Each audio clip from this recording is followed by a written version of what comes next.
Hello everyone and welcome back to Phoenix Wright Ace Attorney Duel the Destinies for the 3DS. Wow. Last time we finally obtained as much evidence as we can concerning the murder of Apollo's best friend. So we have everything we need, and we also met Simon Blackwell's older sister, Aurora, who works at the space center. So, and from what she's told us, told us that she was gonna take the witness stand. Excuse me. So let's hear what she has to say, assuming, of course, she does appear. Alright, so without further ado, and my volume is always loud. Alright, here we go. Let's begin. Loading data, and let's go. Alright, so... Oh, I guess there's no going into the lobby. We're going straight to the trial. Let the doors open. Day 2 court is now in session. All rise. I suppose we should reconvene the trial of Solomon Starbuck or something. Judge? Where are you? We can hear you, but we don't see you. What's going on here? Objection! Your Honor, could you please come from under your bench? There are no more bombs, I promise. Okay, so this time we are now at present time now. So, we've finally reached present time since Apollo's already gone to who knows where he went off to, but we, as of this trial now, we are back at present time. So, well, basically since... Oh, no. Yeah, well, because of this trial, we are now at present time. Okay, so, there are no more bombs. I promise. Oh, yes, my apologies. I'm still a little jumpy when it comes to trials involving bombs. I mean, first the courtroom exploded, and then Mr. Tenate self-destructed.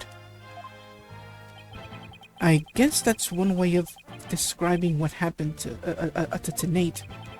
We all saw it. I refer to you to the first case of this game. Oh boy, my nose is itchy. I hope I don't sneeze during gameplay. If I do, apologies. Much apologies. Alright, so anyway, it seems that Mr. Justice was seriously wounded by Mr. Tenate's actions. So you, Mr. Wright, will be taking up the defense? Do you have an understanding of what has happened in the trial so far? Yes, Your Honor. The defense is ready. Very well. Is the prosecution also ready?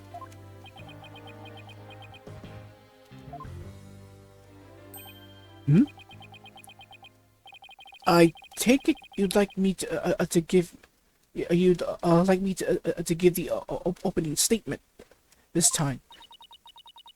Looks like the judge has become a pretty good mind reader. Well, he's certainly seen more than his fair share of colorful prosecutors. You could say he's something of a veteran of sorts.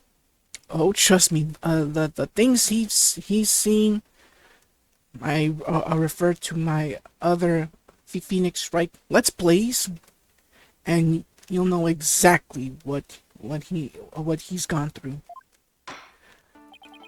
Let's see.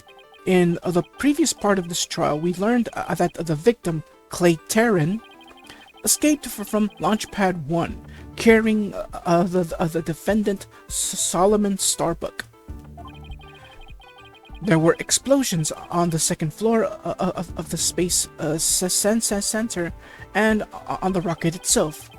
The two astronauts used the Launchpad 1 corridor to reach the boarding lounge. And how could the victim climb down the ladder if he was carrying the defendant? That was the mystery that needed to be solved. But Mr. Justice proved that the victim was killed in the boarding lounge. Prosecutor Blackwell, were you able to discover any new facts related to this point? Upon further investigation, we discovered an oxygen tank fragment in the lounge.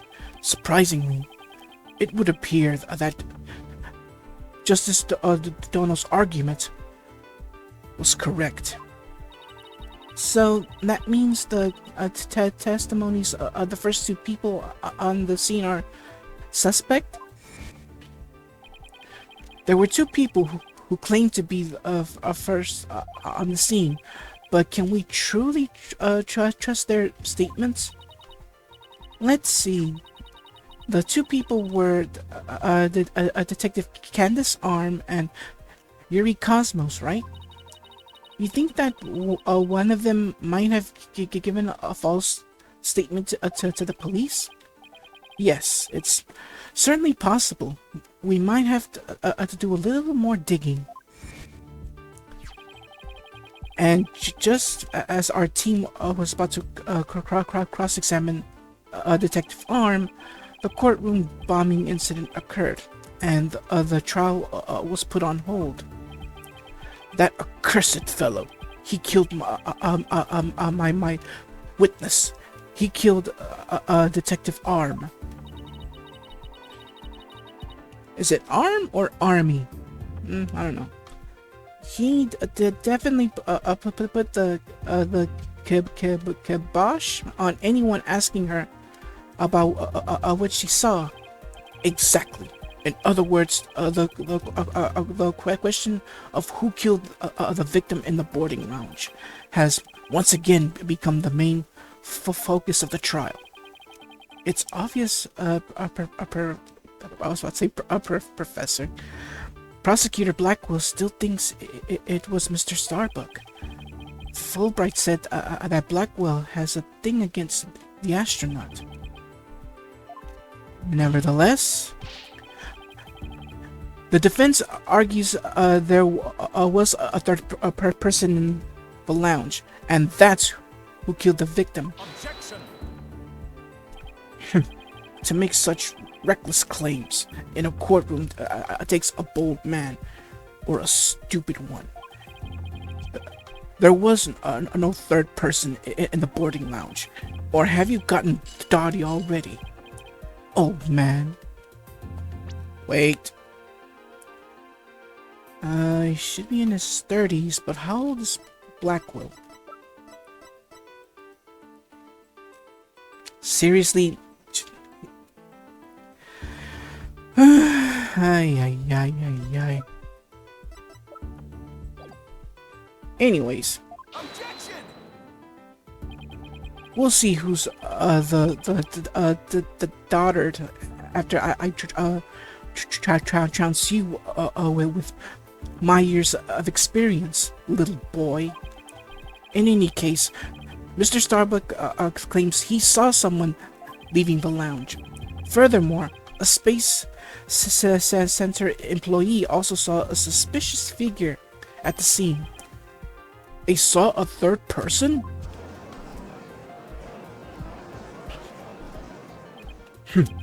I see my sister has been running her mouth.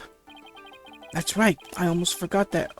Or I said, Rura, by accident. No. Or is Prosecutor Blackwell's sister. No matter. She didn't see this mystery person's face clearly. Therefore, there is no evidence to indicate that this person was not the defendant. I guess the possibility that the figure was Mr. Starbuck is still there. In brief, we need to determine if a third person was there or not. To end this, we should hear the testimony of one of the first people on the scene. The Director Cosmos, huh? Very well. Bailiff, please bring the witness to the stand. Alright. Is this guy still in his moped? Oh, wow. Why, I believe I've seen you before in the newspapers. Of course you have. Of course you have. For I am Yuri Cosmos, director of the Cosmos Space Center, which was, of course, named after me, Yuri Cosmos. Don't you have anything you wish to ask me? Looks like he's all geared up to do some bragging. 7 years ago, I successfully launched the Hat One, and you could have said silence. You know, everyone already knows how brilliant you are. Even I'm trying to hold back my tears at seeing such a great man standing before me. So could you please proceed directly to your important testimony?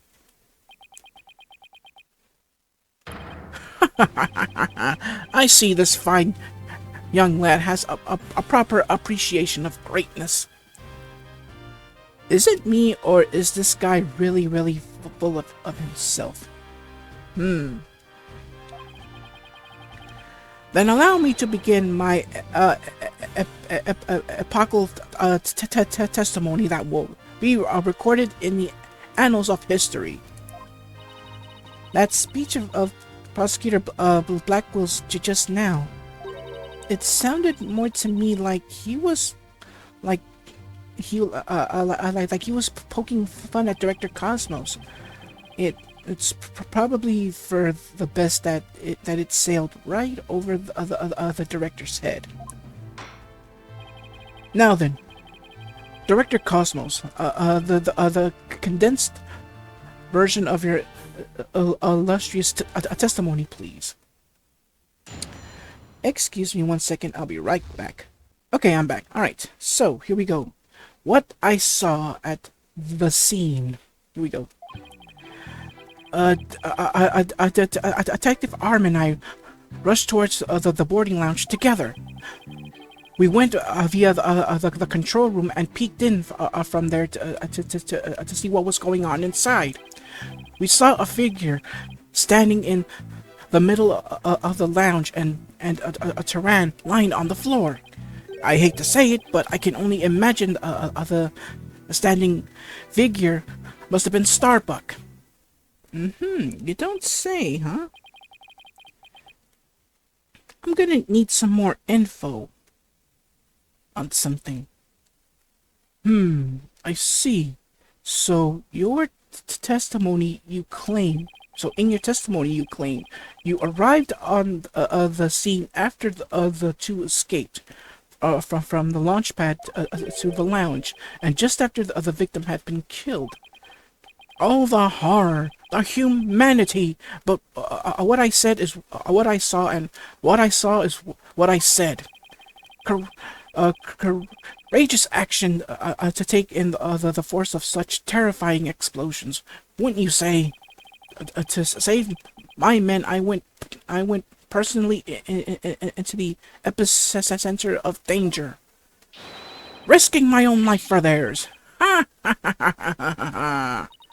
Well, well, what do you know? It sounds like the director really cares about his men. Yeah, although it sounds more like he was scared and just had a peek from far away. Is the defense ready to cross-examine the witness? Yes, Your Honor. Director Cosmos' testimony is pretty vague. I'm gonna have to press him and draw out information before I do anything else. You were thinking what I was thinking, Phoenix. You were thinking what I was thinking. Alright, so let's see. Well, what was that statement that needed to be pressed on? Let's see. It's not the second one. Let's see. We saw a figure standing in the middle of the lounge. I hate to say it, but I can only imagine the standing figure must have been Starbuck. Must have been Starbuck, you say, huh? Let's press on that. Hold it! Aura Blackwell also saw a suspicious figure in the lounge, but she gave the statement that it was too dark to see the person's face clearly. Did you see this figure's face clearly? No, not clearly. The lighter they were holding illuminated the area around their feet at the time, but other than that, I could see little else. That's why I could see Terran, but I couldn't see who the other person was. So for all you know, it might not have been Mr. Starbuck. Isn't that correct? I would like to believe that.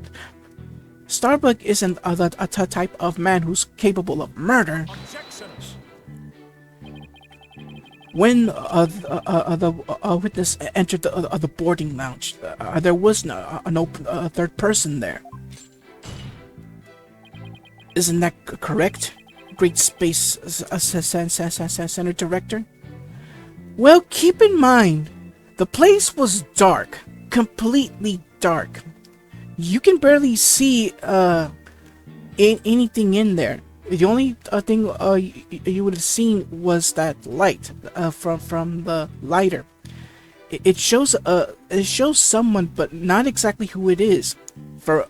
Yeah, it could be true that there is a third person involved, because keep in mind, both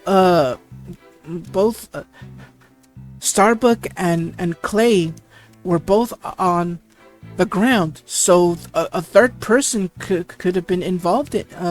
Could have been inside that lounge, while the entire place was dark. Because keep in mind, when Clay and Starbuck got out of their out of the corridor safely, the lights weren't on. I mean, the only lights that were kinda on was from when they were in the corridor. I mean, you know, I like those siren lights behind them. When the door closed shut, that's when you saw that the entire lounge was completely in the dark. Yes, that's right. Only Starbuck and Ran were there by that time. After we peeked in, the lounge suddenly went dark and the figure vanished. You mean they disappeared? That's odd. Objection!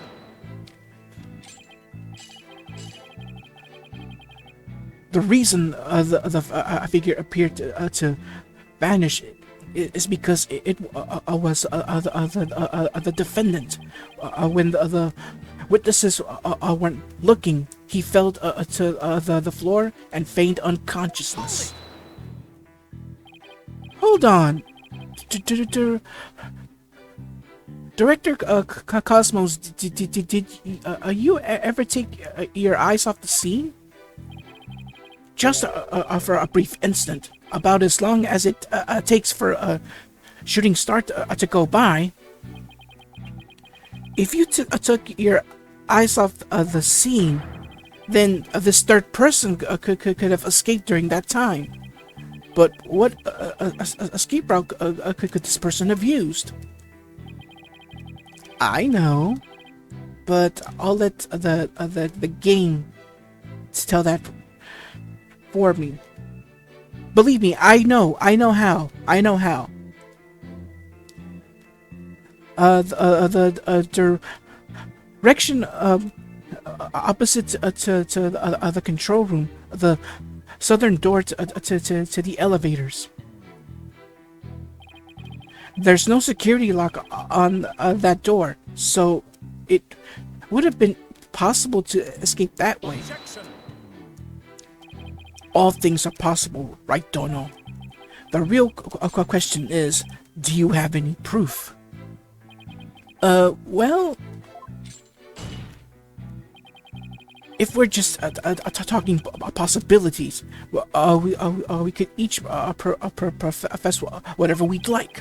An inmate who used to be a university professor and a lunar researcher used to say that there is a kingdom of little green men who lived under the surface of the moon.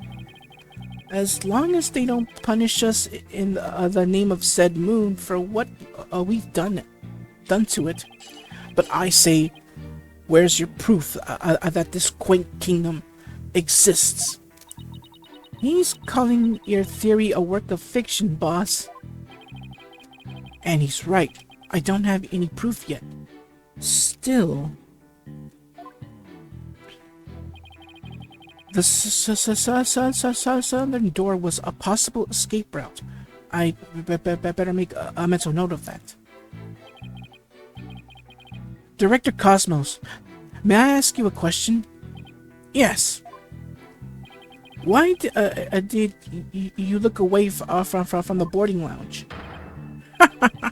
There's actually another tale of bravery behind the answer to that. It was Detective Arm. It was when Detective Arms saw the figure and raised her gun. Being a great humanitarian and protector of mankind, I tried to stop her. What? You're saying Detective Arm raised her gun as soon as she saw the figure? I imagine her instincts as a detective told her they were the killer. I don't know about that. And were you able to prevent a Detective Arm from firing her gun? I'm afraid I was too late. I was unable to stop her. She identified herself clearly, and then she fired 2 warning shots at the shadowy figure. This information about Detective Arm's action sounds critically important. Please add it to your testimony. Alright, new testimony. Well, new statement. Detective Arm fired 2 warning shots at the figure. Wait a minute. Let's see if it's here. A single bullet was found in the boarding lounge. The bullet itself is missing. If Detective Arm fired 2 warning shots, then why was this glass... why was there only 1 bullet within the lounge? Oh, trust me, I know exactly where that bullet is. But there's only 1 bullet out of this entire room. This was the only one that was here. Let's present. Are you sure you were really paying attention to what Detective Arm was doing? You doubt my words, words that will someday be written down in history books. Somehow I don't think that those exact exact words will ever be written down in any history books. Mr. Wright, could you please explain yourself so that we can all understand? You say that Detective Arm fired 2 warning shots, and yet only 1 bullet hole was ever found at the scene. What? Only 1 bullet hole means the gun was fired only once. And yet, Director Cosmos is saying Detective Arm fired 2 shots. No editor would allow such a glaring contradiction into a history book. Objection. Excuse me. Unfortunately for you, the witness's words are true.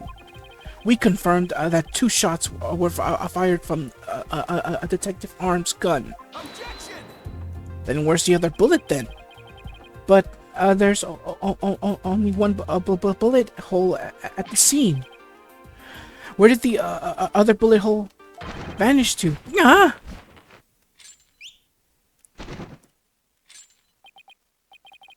You should know the answer to that already. I should? During the previous trial, a certain oxygen tank was presented as evidence. We've already discussed that it was ruptured in the lounge, have we not?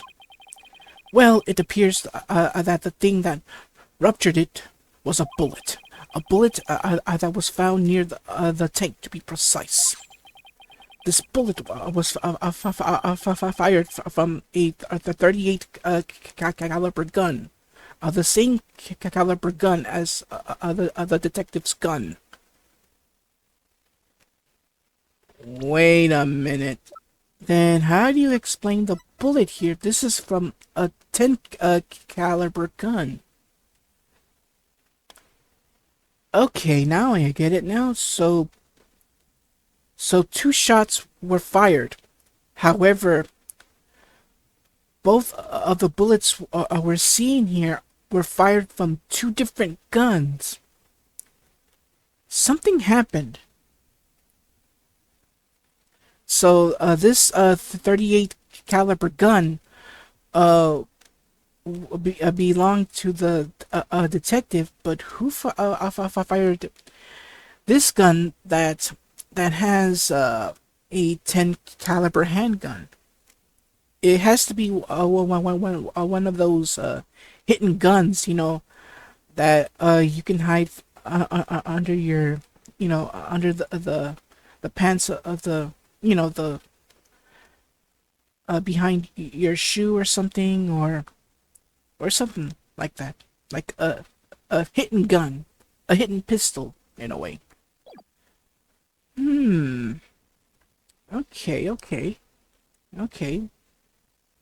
Let me move my mic a bit because it's like super close, and if I try to, you know,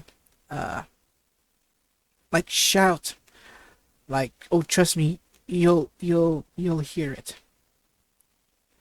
All right, so let's continue on here. What? All right, so the oxygen tank data has been updated.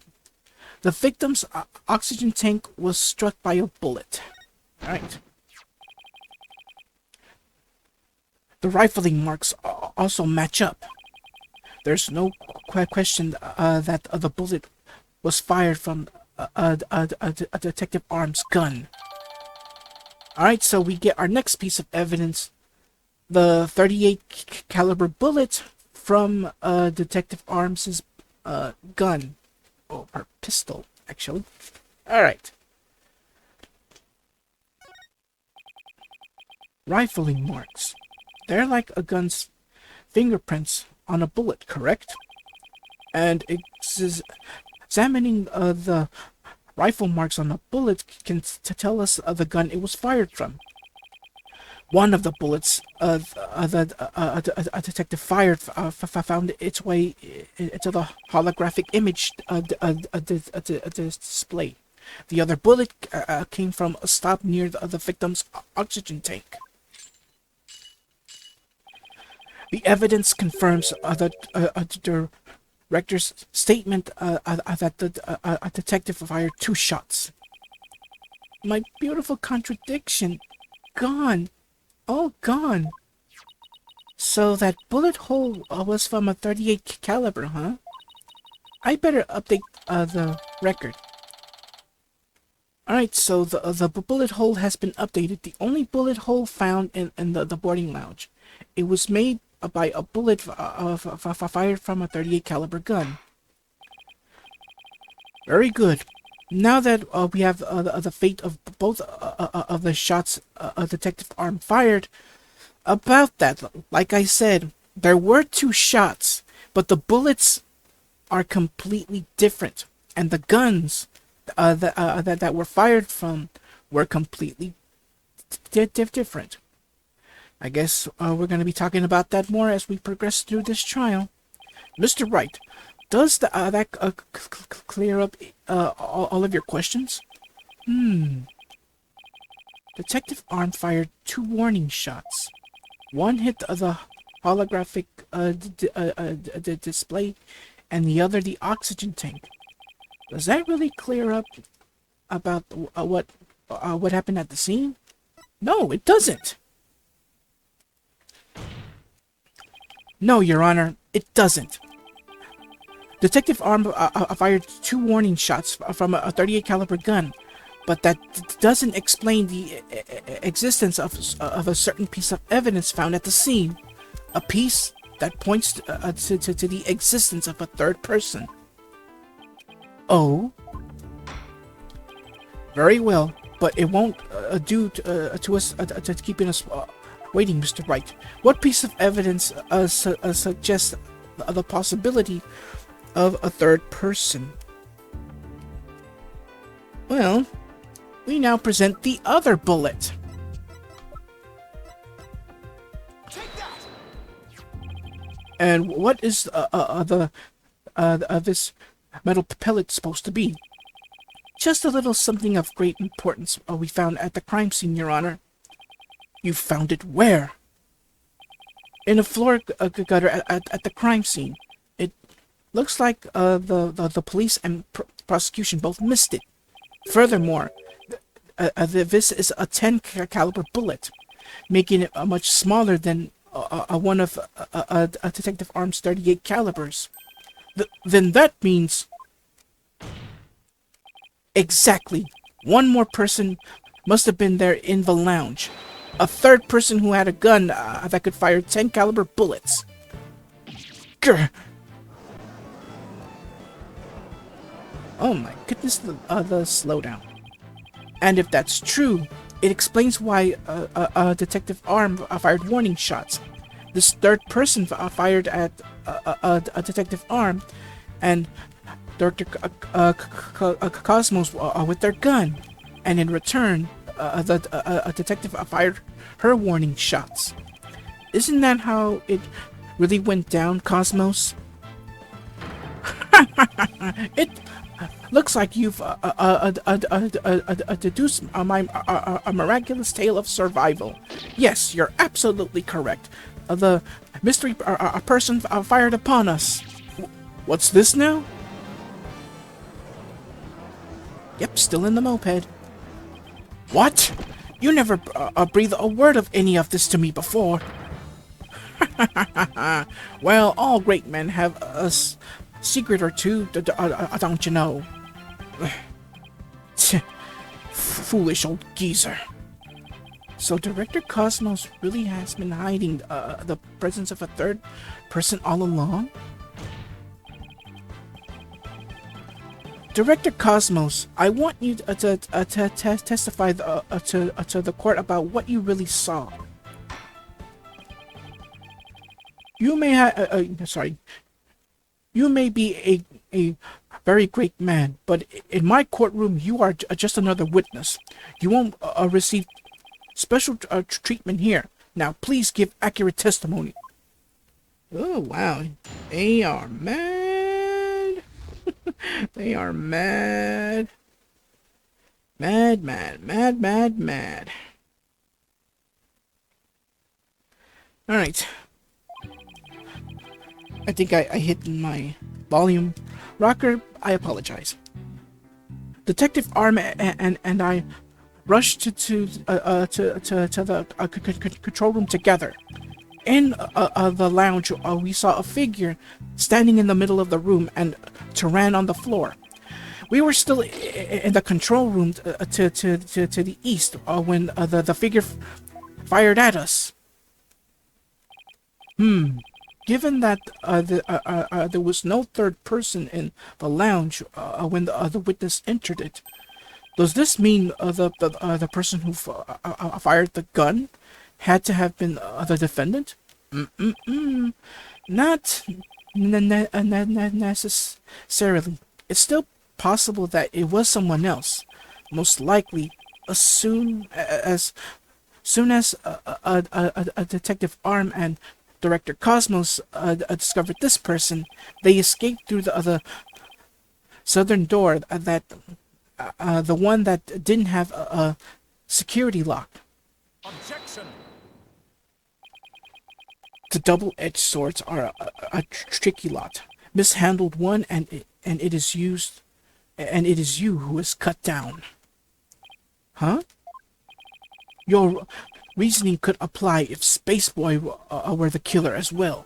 Think about it. After being discovered, he could have fired the 10 caliber gun. Yeah, I apologize in the last part where I said dot 10 or point 10 caliber gun. You don't really have to say point in that. Alright, so where was I? The Detective Arm would have responded by firing 2 warning shots. All he had to do was feign unconsciousness to invent the possibility of a third person. Objection. But Mr. Starbuck didn't have a gun in his possession when he was found by police. Nor has a gun been found at the crime scene. Its absence can only be explained if there was a third party who took it with them. Objection. Recall the existence of a trash chute in the boarding lounge. The defendant can have simply thrown the gun down the chute. But you can't possibly deny. But you can't deny the possibility of a third person leaving with a weapon. It's up to you to prove that possibility. And I trust you haven't forgotten my little piece of the decisive evidence. What evidence? Why, that detonator switch that was found in Mr. Starbucks' pocket, naturally. The most compelling evidence of all that tells us he is the culprit. Nah, I did forget all about that. Look, your baldness. How deliciously obvious it is that they lack the evidence to rival mine. Well, he sliced our third-person theory to ribbons and served it to us just like that. Yes, well, I have a quick question of my own, actually. That bullet that mysteriously the mysterious figure shot, what did it hit exactly? It hit me. So does that mean you're a ghost? I was wondering when you would realize your baldness. Director Cosmos is an authentic, bona fide ghost. He can even pass through walls. Yeek! Prosecutor Blackwell, shame on you for teasing the nice old gentleman. Your baldness, it was all in jest. Please show yourself again. Are you sure? In that case, how did you manage to survive being shot, Director Cosmos? I'm glad you asked. It was a miracle befitting a great history-making figure such as myself. The bullet hit my glorious Medal of Honor, no pun intended, whereby it ricocheted, thus saving my life. What?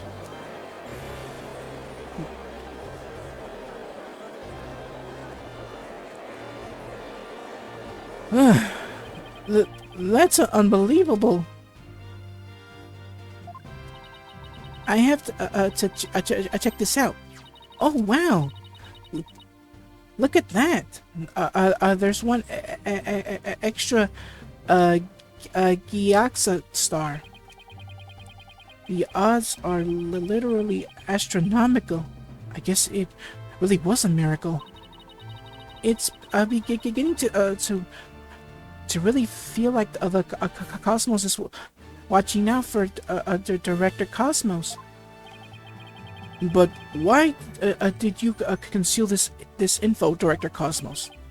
A great man such as myself has to hide things on occasion, no matter how much it hurts.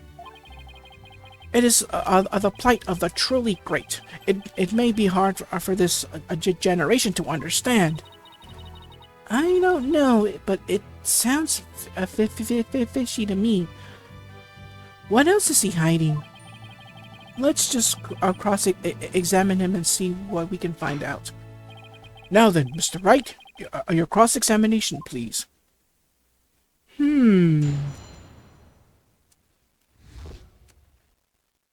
Okay then. If he wants to play it like that, alright then. Let's play. Let's see. Detective Arm and I rushed to the control room together. In the lounge, we saw a figure standing in the middle of the room and Tehran on the floor. We were still in the control room to the east when the figure fired at us.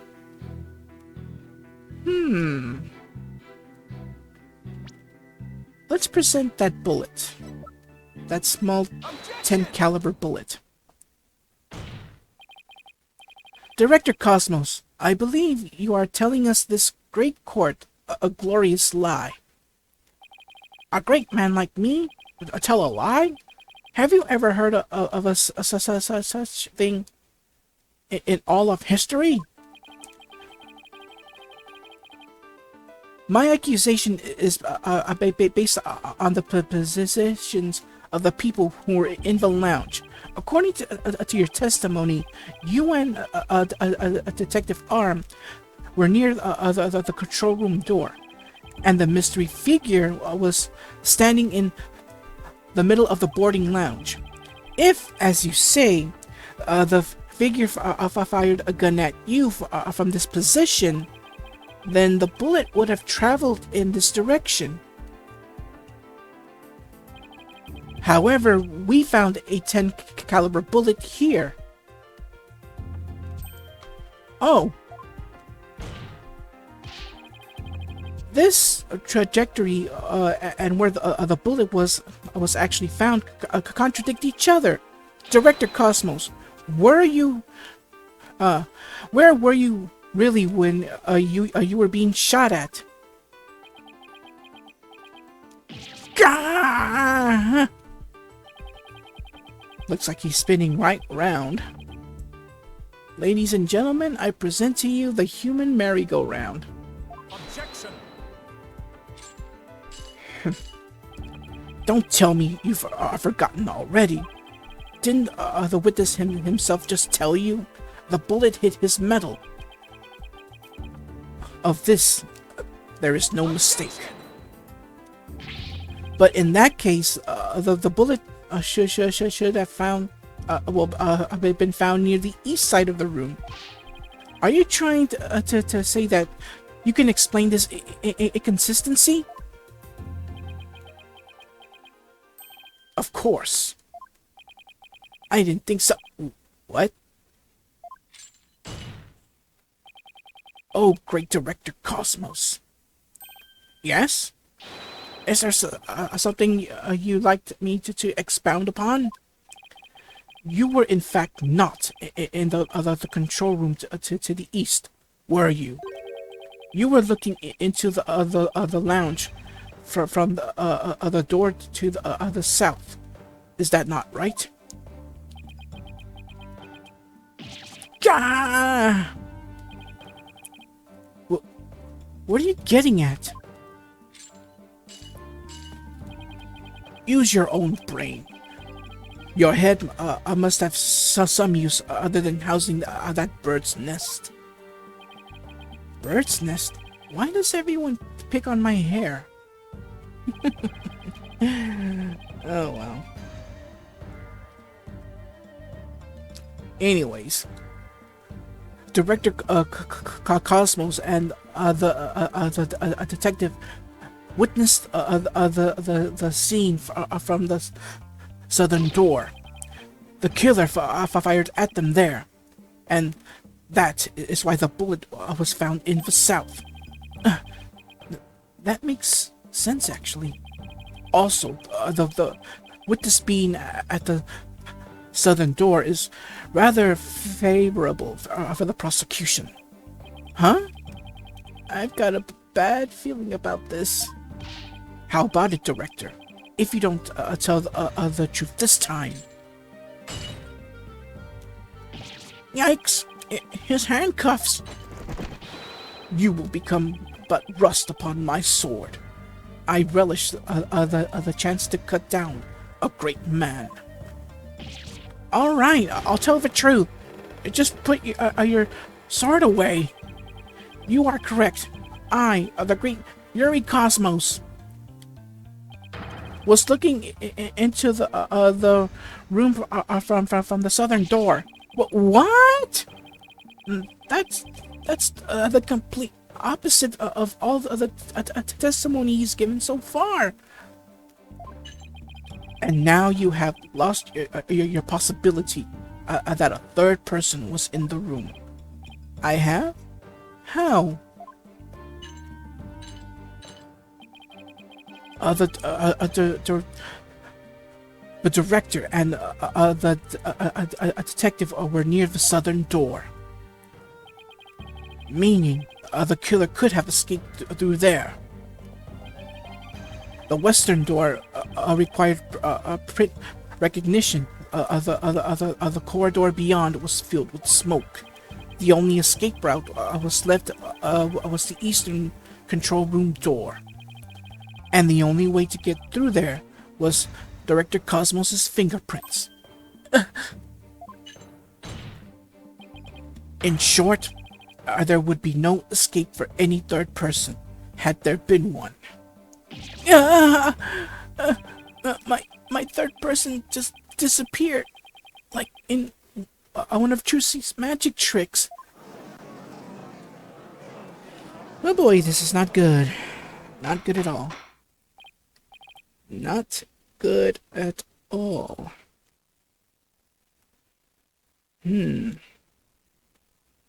Order! Order in the court!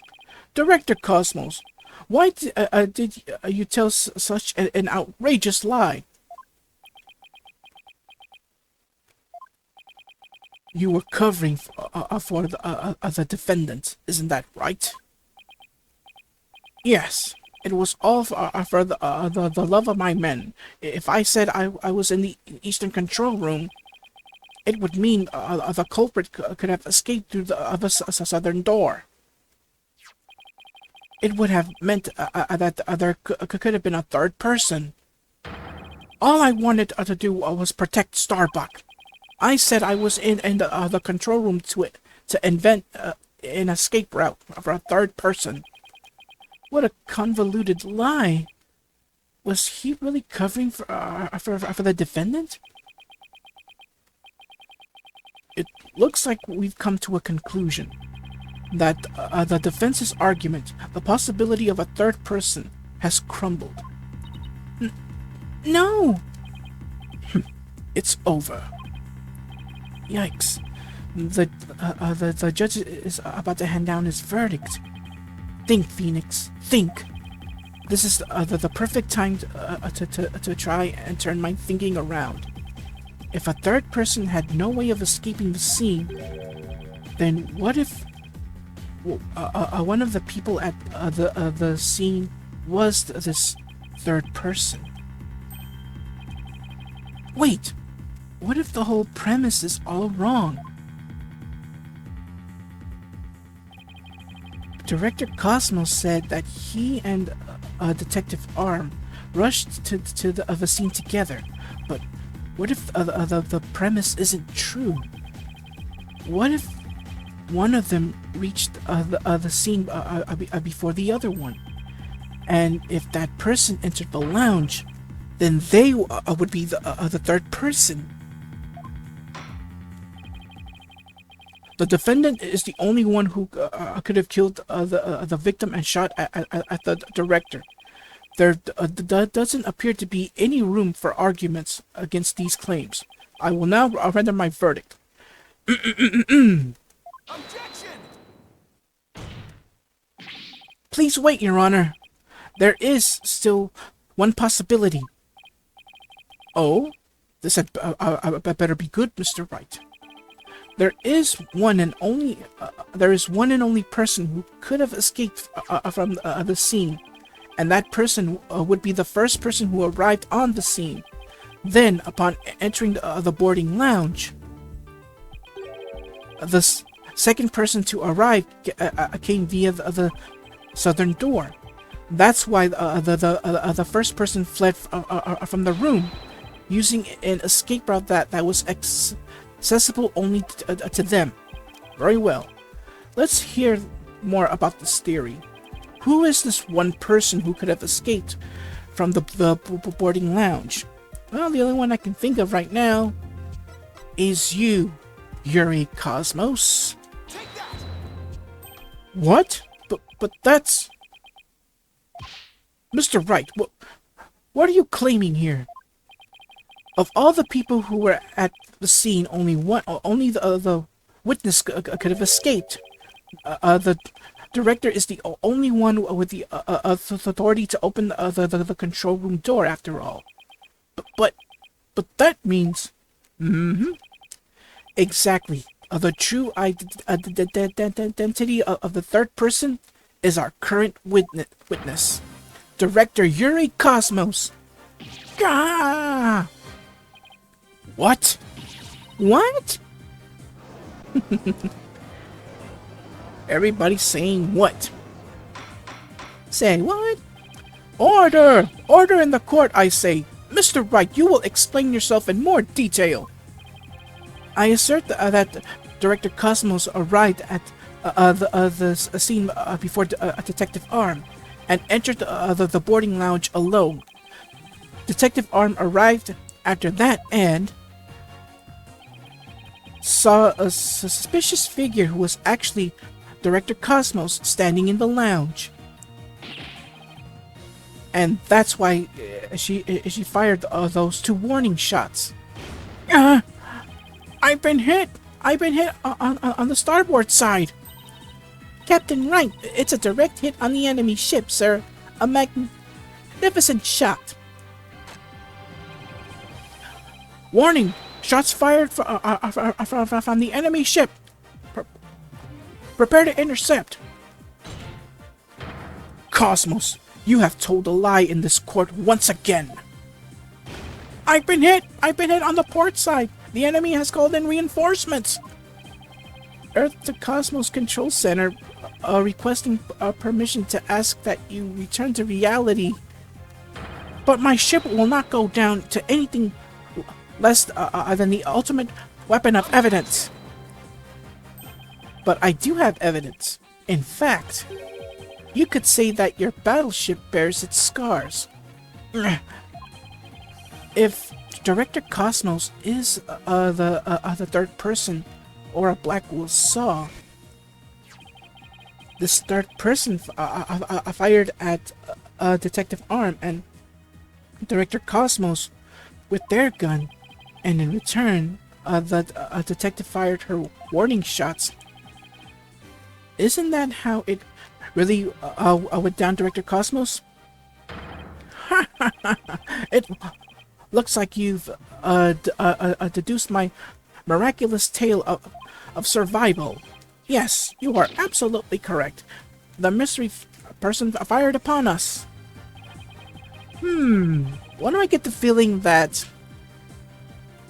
the bullet hole on that badge turns out to be, well, the bullet mark actually turned out to be the bullet from the gun that Detective Arms shot. And as for the 10 caliber gun, was the one that hit somewhere. Oh well, let's just continue on. Director Cosmos must have been the one who fired the 10 caliber gun. When Detective Arm discovered him in the lounge, it only makes sense that he would have turned and shot at her. Therefore, the evidence on the director's body is of a different kind of relevance than before. Once we could compare it against another piece of evidence, the mark that you received from the third party will be all of the proof we need to prove that you were the one there in the lounge.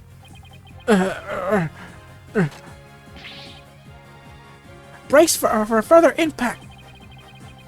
A comparison against this piece of evidence, we will prove that you were the one in the lounge. Alright, so now we can present Detective Arm's bullet. The 38 caliber bullet found on the floor at the scene didn't hit the oxygen tank. It hit the Director Cosmos metal. I was right. If we have that ricochet mark on the metal analyzed, I'm sure the caliber will match up. And if that mark proves to be from a 38 caliber bullet, it will prove that you are the third person we've been looking for. The bridge is destroyed. Losing altitude. All hands. Abandon ship. If that's true, then well, what about the bullet that hit the oxygen tank? It was the 10 caliber bullet. In other words, it was the bullet fired by Yuri Cosmos. Isn't that right, Director? No! You've got it all wrong! What? The engines have started again? It's a miracle! I'm not going down yet! Witness, stop this at once and confess of a truth. If you don't want the history books to say that a great man was a great liar, then accept your fate and tell the truth. Are you giving me orders? Me, the great director of the Cosmos Space Center? But the cosmos revolves around me!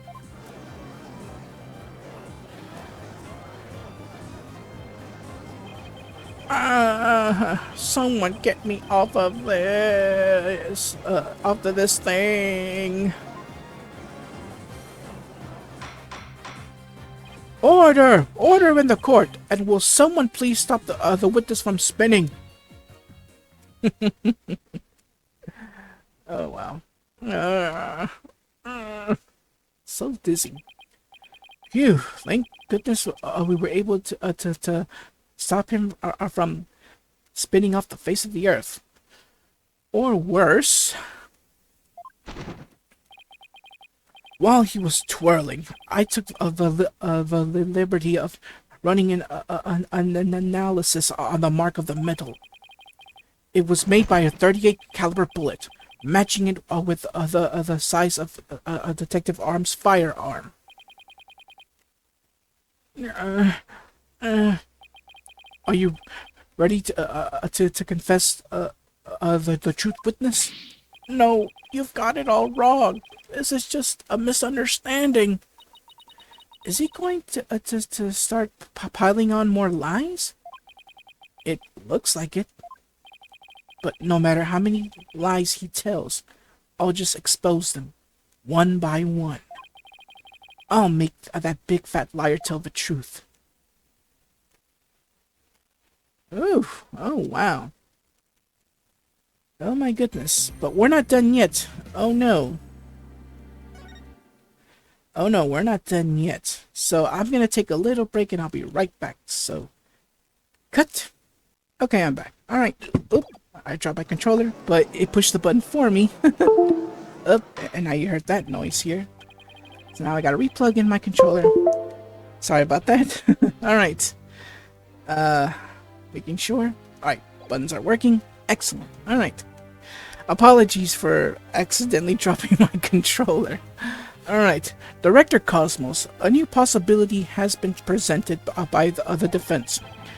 They are claiming that you were this third person. Is this guy still dizzy? Forgive me. I'm so sorry. So the great pioneer of space development is revealed to be just another fabulous cur. Or, take this cur. I have only one question for the likes of you. Shall I send you off quickly or very quickly? The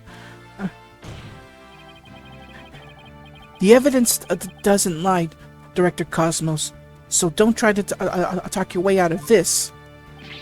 Fine, I'll tell the truth. It's all just as you say, Mr. Wright. It's true that I was there in the boarding lounge. I got there before Detective Arm, and when she arrived, she fired warning shots at me. I was afraid people would mistake me for the killer, so I escaped the control room. And then I went past the elevators and all the way around to the boarding lounge 1 again. Excuse me. I came up behind Detective Arm and pretended to be the second on the scene. Well, keep in mind that the place was in the complete dark, so yeah. Well, what a way to it's a very sneaky tactic. I came from behind a Detective Arm and the second on the scene. What a troublesome old man you are, with such convoluted deeds and thoughts.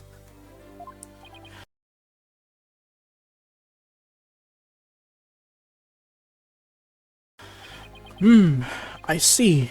So then, are you still insisting that you did not kill the victim? Of course I am.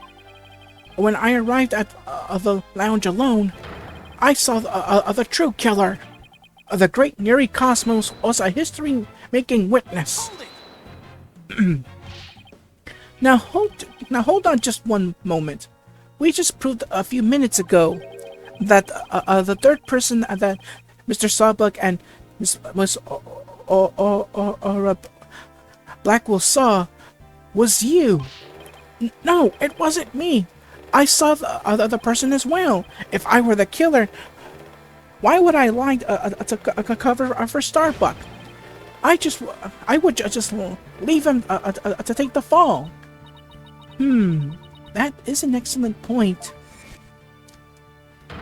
All I want to do is protect Starbuck.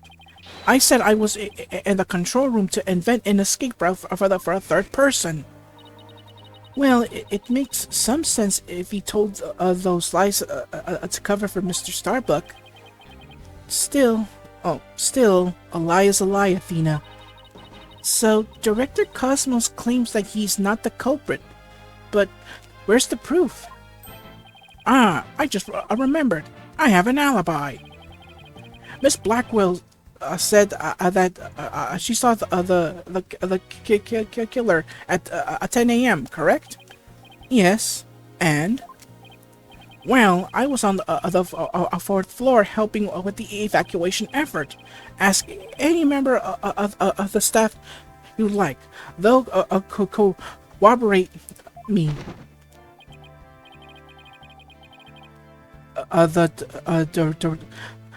The director is not fibbing to the court for once.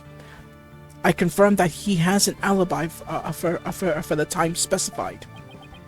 So, you're claiming that Miss Blackwell saw the killer commit the crime first at 10 a.m. and that you arrived at the lounge after that. Yes, and I believe the person I saw the same person that Miss Blackwell saw, although it was pitch black, so it was more of a shadowy figure and less of a person. And I couldn't actually see the face, but it was definitely the silhouette of an Earthling. As long as he has an alibi, we can't very well claim Director Cosmos was the killer. No, we can't. Then again, maybe we don't need to yet. I wonder if he was really covering for Mr. Stark. Your Honor, the defense moves to have the director testify about the person he saw. Very well. Director Cosmos, your testimony, please. Alright, here we go. What I really witnessed. Here we go. As I tried to enter the lounge, the true killer inside fired a gun at me. I hid to avoid getting shot, but when I tried to get another look, they had vanished into thin air. I was near the elevator side door, and, well, the launch pad 1 door, and the control room door should have shut tight to the killer.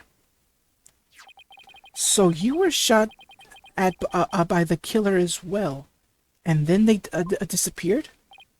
Yes, though luckily no harm came to my glorious body. What? Unfortunately, the bullet hit Turan's oxygen tank. I know because I heard a pang. That must have been the sound of the tank being ruptured. Wait, but I thought the bullet hit his metal. That was a Detective Arm's bullet, remember? Right. What a mess this is turning into. So, let's see. Director Cosmos is claiming that when he found Mr. Terrain and his killer, the culprit shot a 10 caliber bullet at him. Right, but it actually hit Mr. Turan's oxygen tank and ruptured it. And then the killer disappeared, and the director went into the boarding lounge. When Detective Arm caught up and fired those warning shots at him, judging by his medal, it looks like one of them almost took him out too. Good summary, but that doesn't explain where our mystery killer went. Director Cosmos, I was wondering if you could elaborate on when the figure disappeared. I'm ashamed to admit I tried to hide myself when I was shot at, but when I peeped back into the lounge, the real killer was gone. I rushed into the lounge straight away to investigate. But when I found, but what I found was terrain with a knife in his chest and Starbuck out cold on the floor. So we have a culprit who vanished from a scene that had no escape route, however you want to call it. Vanished without a trace. It's truly like one of the great mysteries of the cosmos. Nope. A riddle of the ages indeed. But I'd rather know how fibbing leech such as you can be lauded as great. A great man is always misunderstood in his own time, but he must remain true to himself even if those around him don't understand. Wow, that might be the first true statement he's said all day. But how do you suppose this person managed to vanish so suddenly? Simple. Because it was Spaceboy himself. But when he was spotted by the director and Aura, he quickly feigned unconsciousness. That would certainly take all the mystery out of the idea of a vanishing culprit. I want to raise an objection, but I don't have any counter evidence. Director Cosmos, when you saw this person, did you also see Mr. Starbuck on the floor? No, because it was as dark as a black hole in there. I didn't see Starbuck until the other person vanished and I entered the room. That wasn't exactly helpful. I'm prepared to accept your surrender, right, Dono? I can't find any holes in this testimony, but I can't give up. Mr. Wright, why don't you let me help? Huh? While the director was giving his testimony, I detected a cacophony of discord, which means he's hiding his true feelings from us, huh? This just might help us find out what happened to our vanished killer. That'd be great, Athena. Let's see what we can do with him. You got it, boss. I wouldn't I wouldn't want to miss this chance to delve into a great mind. Yuri Cosmos, prepare to hand over the secrets of your heart to me. Mood Matrix, activate.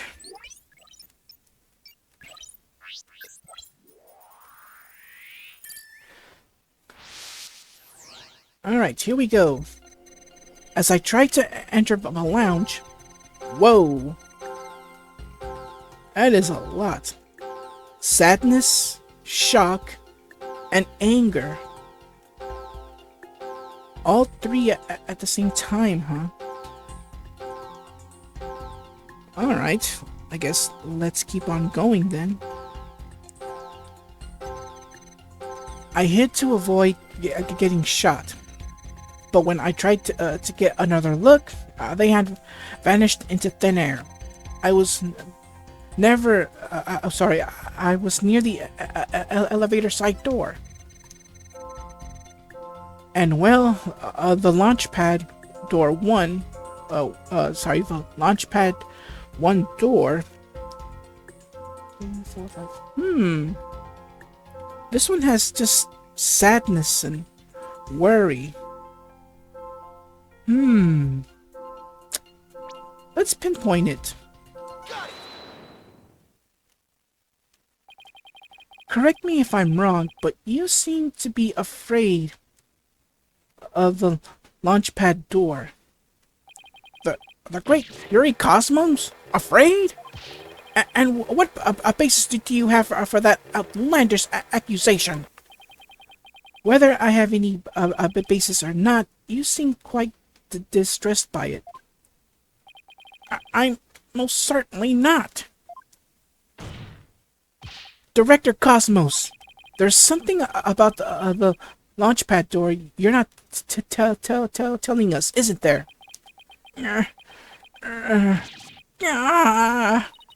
Well, he's speechless. Looks like you hit the nail on the head, boss.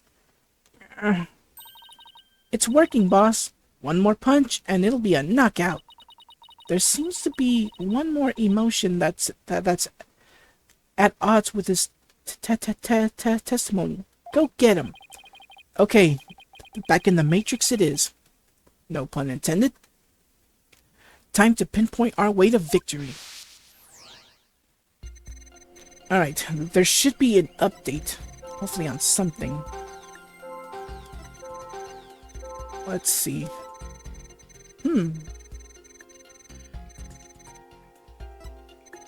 Is there like a little update? I always have to make sure.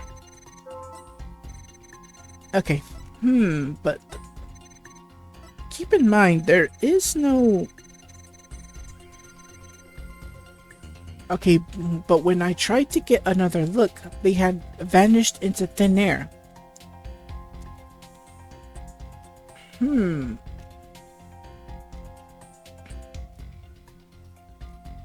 There's no emotions here, but it feels like. But when I tried to get another look, they had vanished into thin air. Normally, he would have been shocked or something like, where'd he go? But he should be shocked. Normally, if kind of like the Batman routine, when he always talks with Commissioner Gordon, and then normally Gordon would like turn his back and then keep talking, and then he turns around again, boom, Batman's gone, and he's shocked, like, well, just a bit shocked. But in this, he doesn't feel shocked at all. I wonder about that. Let's press on it.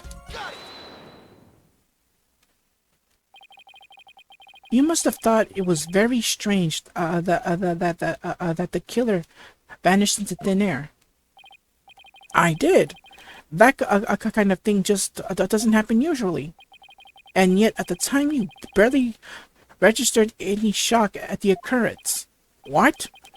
Why are you... I can only think of one reason as to why you weren't surprised by the killer's vanishing act. You must have had a good idea of where they went. Isn't that right? What? No, of course not. That's preposterous. Only I can enter the control room. And the area beyond the launch pad door was filled with smoke, making it impassable.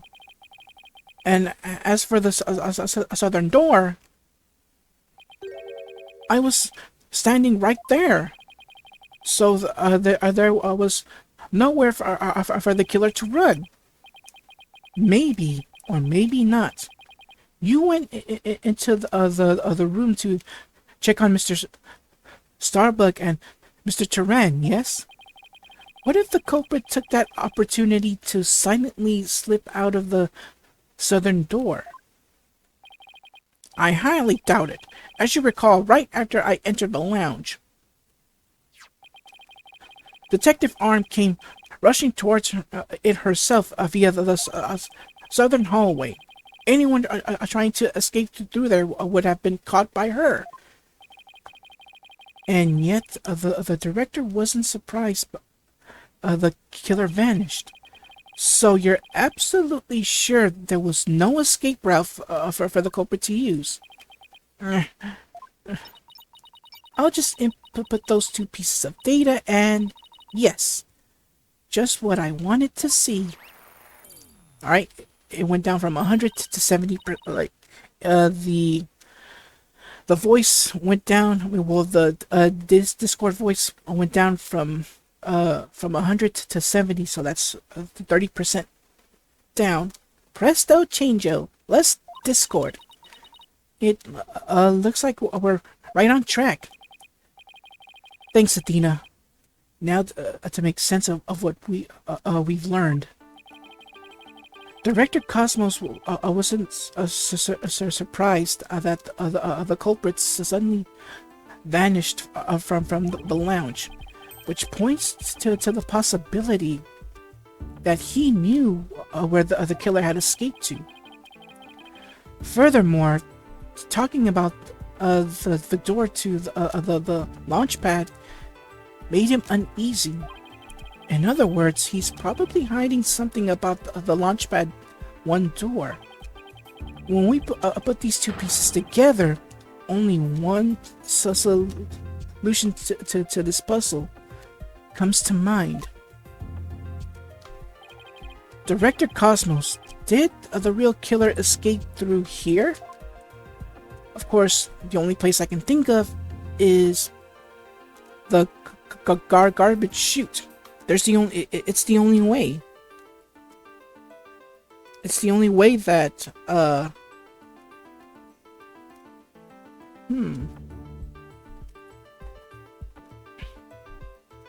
think the garbage chute should be the only way out.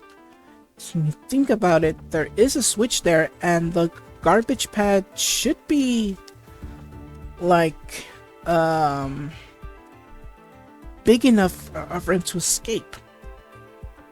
But going through here, the passway through the launchpad corridor, that'd be like attempting suicide, because that place is not only filled with smoke, but it's on fire. But I'm gonna have to go on a guess. But just as an in case, I'll keep a save state here. It's legitimate, by the way. A legitimate save state, so no emulator save state. Alright, so I'm gonna guess that it's the launchpad corridor. Normally I would say this, but I don't know. Here we go. The culprit went through launchpad 1 door to escape, didn't they? Yes. I mean, no! A disaster to starboard. We're going to crash into an asteroid. A master tactician you are not. But the area that door was filled with smoke, wasn't it? True, but this is still the only logical answer there is. If we can just figure out what the director is hiding about the Launchpad 1 door, we should be able to iron out the logical inconsistencies. But that door requires fingerprint recognition. Only Starbuck, Turan, and I have access. I don't see how the killer could have opened that security door lock. Do you? That's an easy one. The killer was right there in the boarding lounge, meaning there's a way he could have easily gotten past that security lock. Come to think of it, we did examine the prints on the recognition device. I propose that the killer use this person's fingerprints to get past the security lock, which is none other than the defendant himself, Solomon Starbuck. That's Mr. Starbuck was lying unconscious there in the boarding lounge. Anybody could have easily gotten past the security lock using Mr. Starbucks' prints. And actually, Mr. Starbucks' prints are exactly what we found on the device's screen. Ah! It looks like he does have something to hide about the Launchpad 1 door. And I'm betting it's got something to do with the culprit's escape route. But I don't have enough information to see the whole picture yet. That's where the mood matrix comes in. We have to continue on. You know, something just occurred to me. Would you like to hear it? Huh? Oh, yes, but by all means. There's a security camera in boarding lounge 1. Right, the one that recorded the victim and the defendant. What about it, Your Honor? If the true culprit escaped into the Launchpad 1 corridor, then that might be recorded on the security footage as well. Then the mystery would be solved. Well, what do you think of my logic?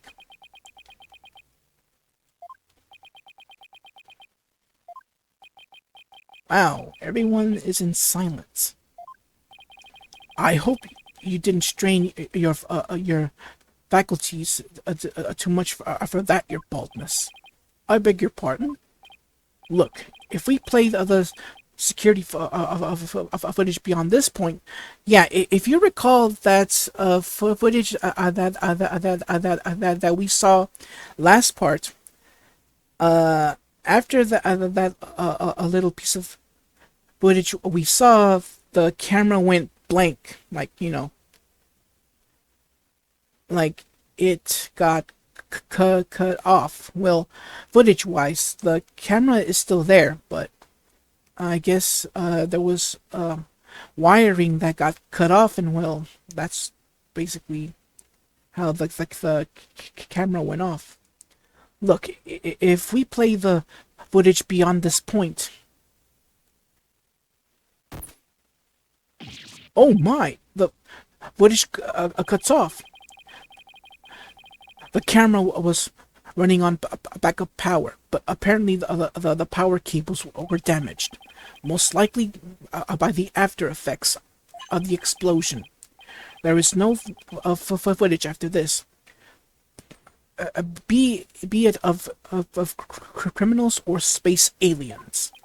And I thought it was such a good idea too. Just because your grandchild is watching from the gallery, it doesn't mean you should try to show off too much grandpa baldness. Prosecutor Blackwell, how did you know about my grandchild? Didn't he mention this a few times throughout the trial? I know he did. I think his grandchild just learned a little about the harshness of the adult world. Setting aside the issue of grandchildren, I'd like to have the witness continue. Director Cosmos, could you tell us more about when you entered the lounge? If I must. Alright, so back at it we go. Hopefully there's some updates this time. Here we go, info update. But that's when a detective arm appeared from the elevator side room, huh? Okay. And then a detective shot at me.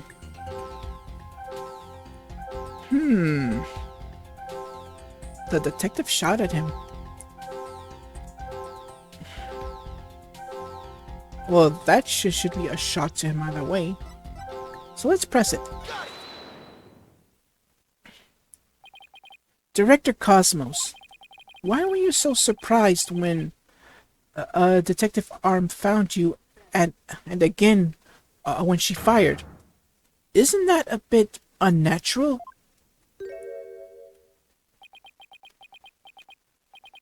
Sadly, even great men, such as myself, have ordinary human feelings. Our bodies are bound by the forces of gravity and emotions.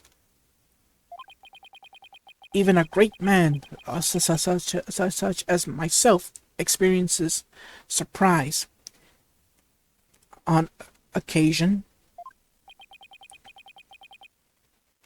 Yes, I'm sure you do. But my real point is not the fact that you were surprised, but rather what you were surprised by. Pardon me? First, you were surprised when Detective Arm I found you in the lounge. And just after that, you were of course again surprised when she shot you. Well, at you. But considering what you were surprised about, a strange phenomenon occurs here. Director Cosmos, what is strange about your surprise reaction is the fact that... Well, how should I put this?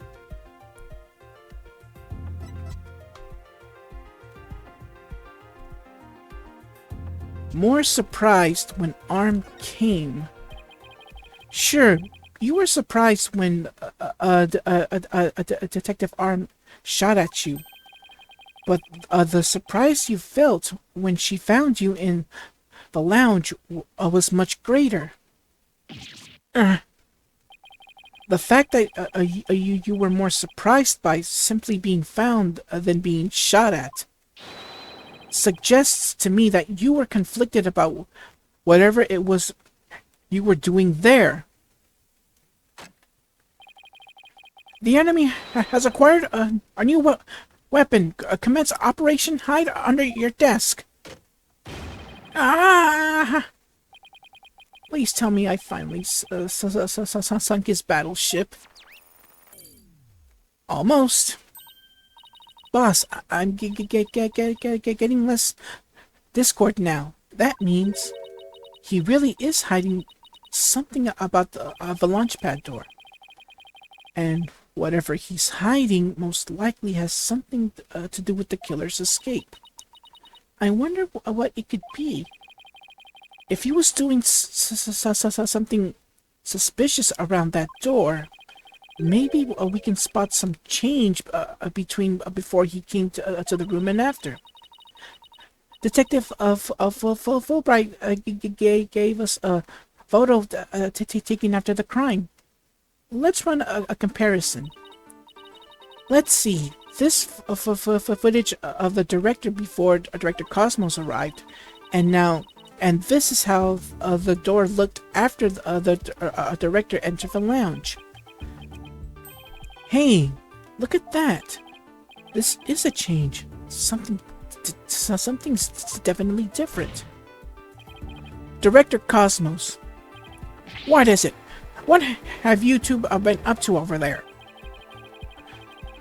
Finding the answer to what you were doing when Detective Arm found you. That's what. And that answer lies clearly in this footage. All we have to do is to compare it to the photo that was taken during the investigation. Don't be ridiculous. If you really do have an answer, you have to point it out already. He's asking for it. This is what changed directly after the incident. Hold on a second. Let me take a look at that picture real quick. Oh! I think I'm seeing it. Aha! Okay, I get it now. Let me go back. Right here. Take that. The answer is this knob. That's... Your Honor, please take a look at the footage. Let's see. Take a look at the knob next to the launch pad. As you can see, it's horizontal. Yes, it is, isn't it? However, when we investigated the scene of the crime yesterday, the knob was vertical. And what does that mean? It means that sometime between before the director arrived and after, someone turned this knob. Ah! After the scene was discovered, you were the only one who could have turned the knob. Come on now, Director Cosmos. Let's hear what you have to say. What were you trying to do by turning that knob by the door? Fine, I admit it. You're right, I did turn that knob. That knob is a safety lock meant to keep the launch pad in place. I was afraid there would be more explosions, so I wanted to move the launch pad away. You wanted to do what? Hey, did Ponko tell us something about how they prepared for launch? She said that once the launch pad's fully assembled, it's moved to the launch site.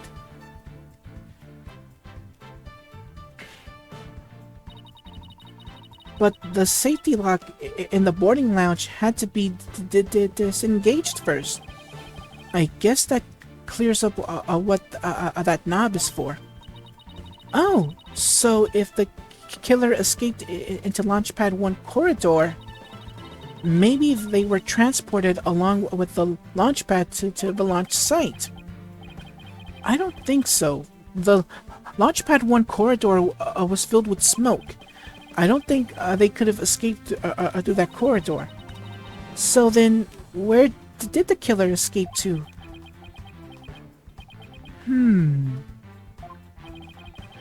I guess there are still some things we have to uncover.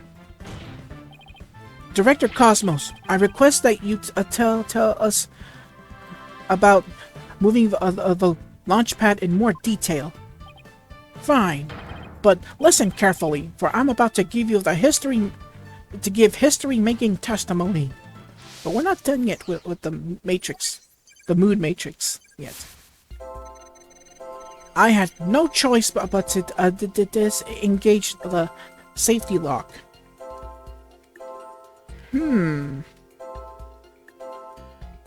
But why feel so happy about it, though? Yeah, I mean, I know he was worried that because of the explosion, and not only that, the smoke, it would have gotten anybody worried or sad, but why happy? That's weird.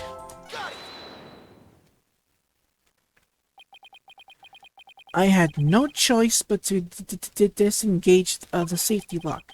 You make it sound like you were reluctant to do so, and yet when you did it, you felt some joy, as if you were very pleased with yourself. Ah! How did you do it? How do you know everything as if you were there? Pretty impressive, isn't it? This is the power of analytical psychology. So, care to explain why you felt joy when you disengaged the safety lock?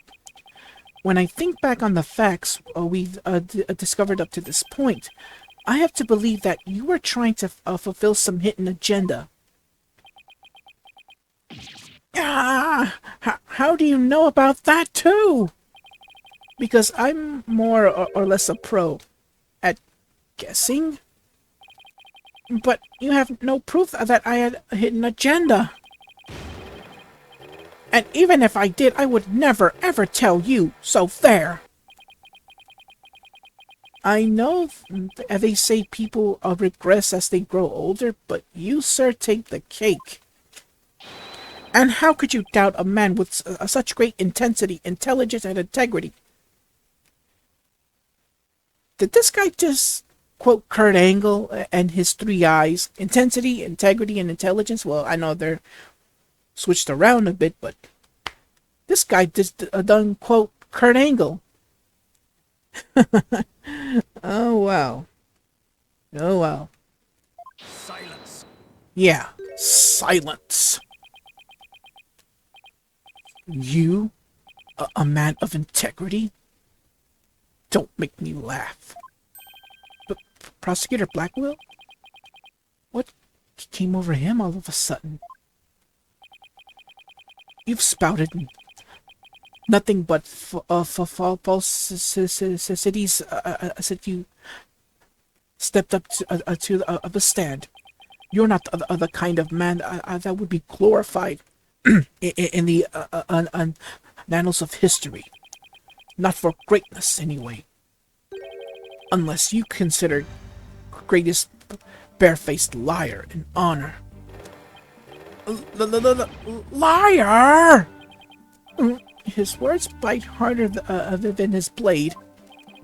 You moved Launchpad 1 after the explosions? My, how naive are you? You are, actually. You failed to realize how even the facts themselves have betrayed you. You know, just a thought, but modern English can be your friend. And here's a thought for you. Immediately following the bombing, Launchpad 1 was on the boarding lounge 1 side. The police confirmed this on scene. What? Liar! So that means the director didn't move the launch pad? Curse my judgment for calling history's greatest liar to the witness stand. Let us leave him to indulge in his lies and war games to his heart's content. Liar! Objection! But it doesn't make sense. You can't deny that someone turned that knob. And once the safety lock was released, I'm sure the pad must have went somewhere. If we chase down the truth of this issue, we just might find where the killer escaped to. You're sure it must have went somewhere? We just might find out? Your arguments are nothing but conjecture, bluffing, and wishful thinking. Stop chasing your fantasies and see reality for what it really is. Or are you not man enough to, boy?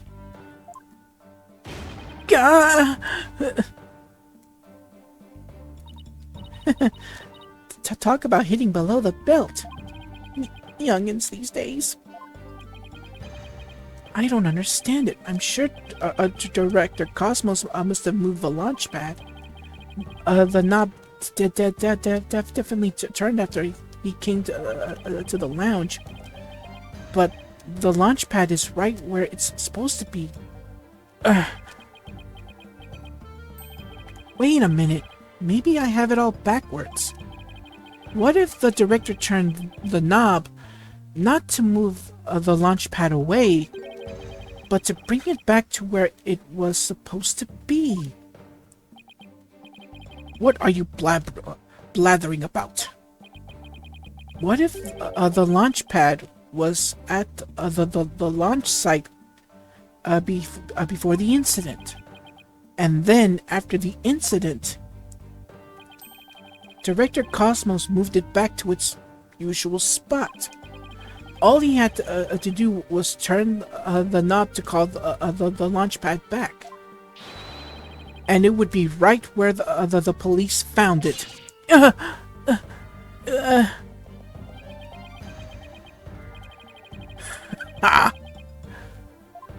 I'm not sure what he was supposed to say, but oh well. You may... Oh, that was a sigh. You made him sigh like Mr. Starbuck.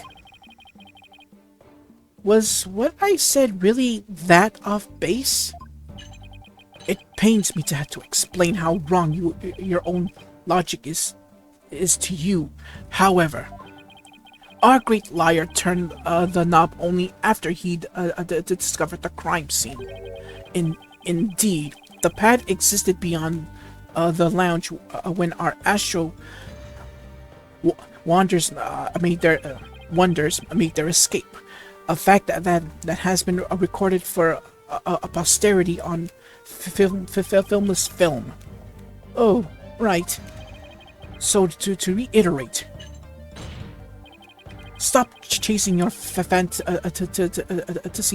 and see reality for what it really is, boy. Dude, he's older than you. Oh, forget it. that was the worst shock sound I've ever did. Get a grip, Mr. Wright, and focus. We know the launch pad must have been moved, but our deductions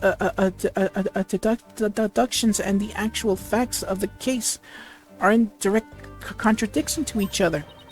Well, maybe the two astronauts never actually boarded the rocket. Can that be possible? This footage could be fake. Taken with body doubles after the incident or something. On second thought, that's too far-fetched, even for me. Never actually boarded the rocket. Hey, wait a minute. Maybe. Just maybe. Huh?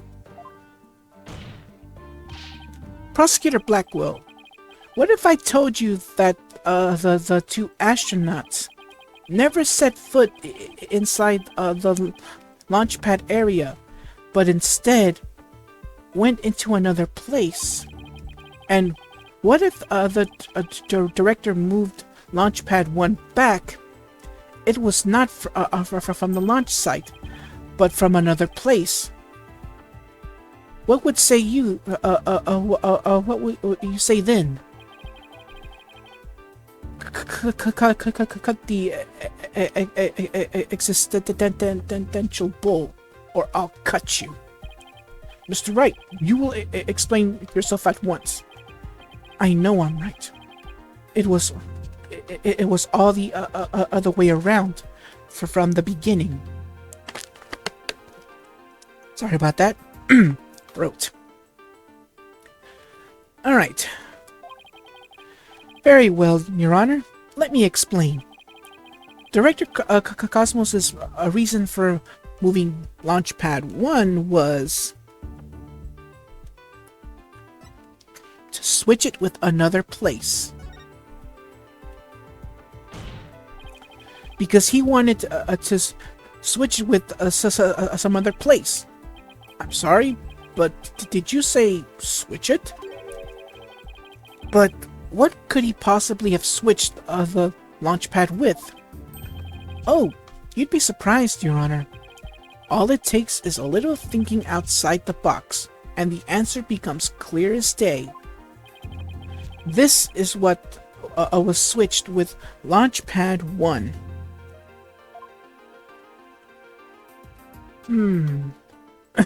Excuse me. So where, though?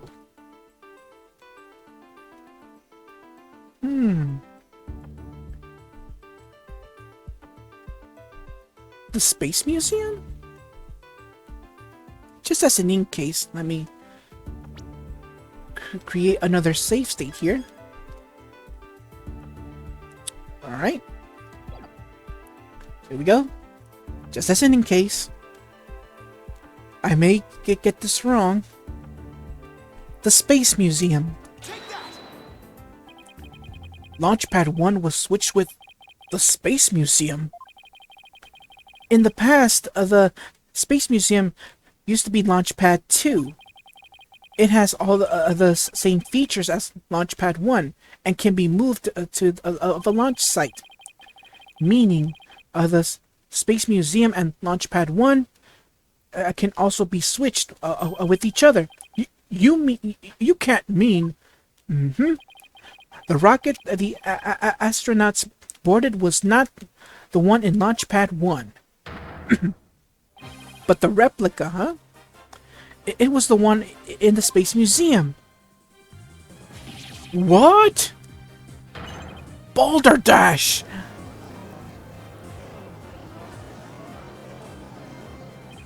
And yet, it's the only explanation accounts for every riddle and inconsistency. This is how the Space Center was just before the incident. I see. I see Launchpad 1 and the Space Museum have already switched places. That's right. And with the two switched like this, the astronauts entered the Space Museum from boarding lounge 1. This allowed the killer to enter Launchpad 1 from boarding lounge 2 and set the bomb on the rocket. Come to think of it, the door to Space Museum from boarding lounge 2. Welcome.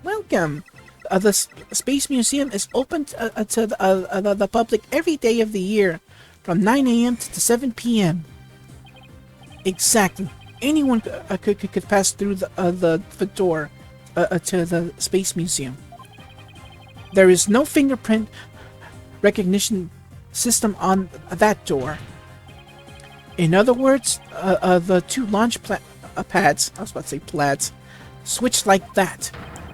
Someone other than Mr. Starbuck could have easily planted that bomb. After setting the bomb on the rocket, the culprit snuck into the boarding lounge and waited there concealed. In order to kill Mr. Turan when the two astronauts emerged from the Space Museum. Recall that Miss Blackwell and Mr. Starbuck and the director all saw a suspicious figure who, we can suppose, after killing Mr. Turan, made their escape into the Space Museum. After that, Director Cosmos switched the two launch pads back without realizing the killer was inside the Space Museum.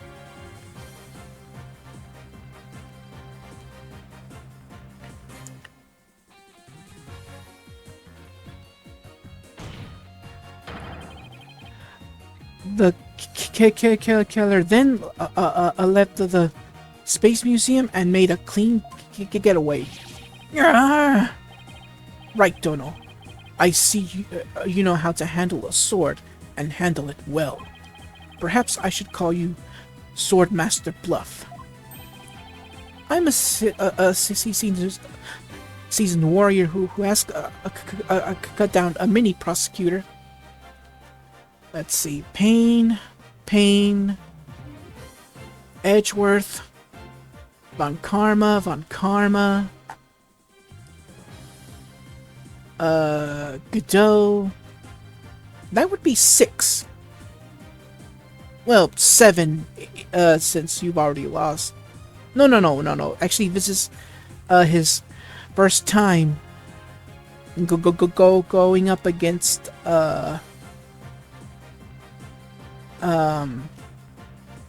Blackwell. Sorry. Silence. You silence. But unless you can prove your theory, it's no better than a rusty sword. That's right. You have no proof I switched of a launch pads. Somebody needs a better anger management counselor. If the launch pad was really switched, there might be a record of it somewhere. At this point, Launchpad 1 and the Space Museum were switched with each other. So the corridor beyond the door should be the one that belongs to the Space Museum. Let's see. This is an image of the Launchpad 1 corridor. Do you see anything different when we compared it to the security footage? Huh? That that's that number on the floor. Number? What number? I don't see no number. Oh, there it is. 1. Well, what do you know? It looks like we have proof after all, Prosecutor Blackwell. And if this is just another bluff... Oh, don't worry. It's all right here. Oh, I see it now! I see 2! Okay. Right in this footage. Proof that beyond this door is the corridor to the Space Museum. Very well then. Answer this for me if you would. What in this footage proves that the corridor belongs to the Space Museum? Let's move this right about... Gotta be careful. I'd rather... Yeah, because it might say that I have to be pixel perfect on this, but... Booyah! There's a 1 on the Launchpad 1 corridor. But take a look at the floor of the corridor in the security footage. Do you see the number on the floor behind the astronauts? It doesn't look like a 1, does it? That's because what you see is actually a part of a 2. What? Why is it a 2 and not a 1? That's because the corridor you see is the one to the Space Museum.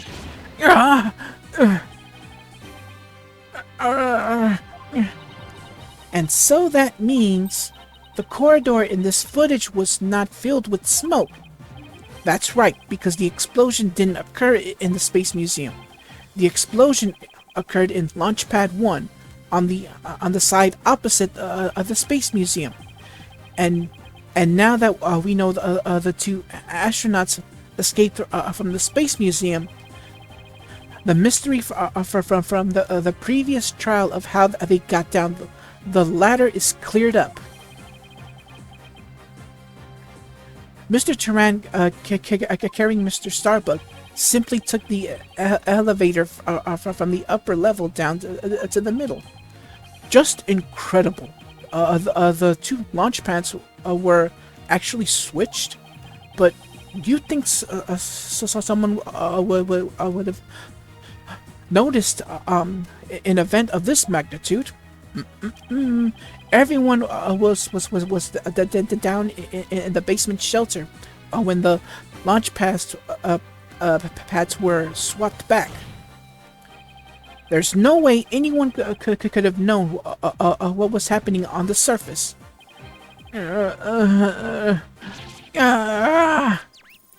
Noise level 0. Info update.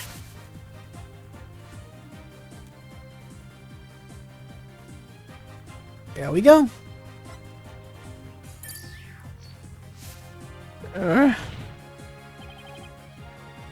No more lies, Director Cosmos. It's high time you told us the truth. My honor, my glory, everything is slipping away. Time to deploy.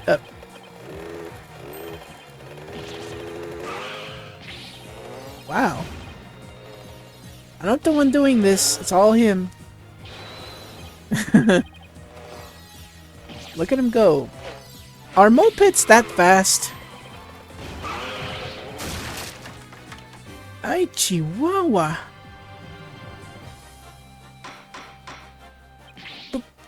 Bailiff, on your steed and after that witness.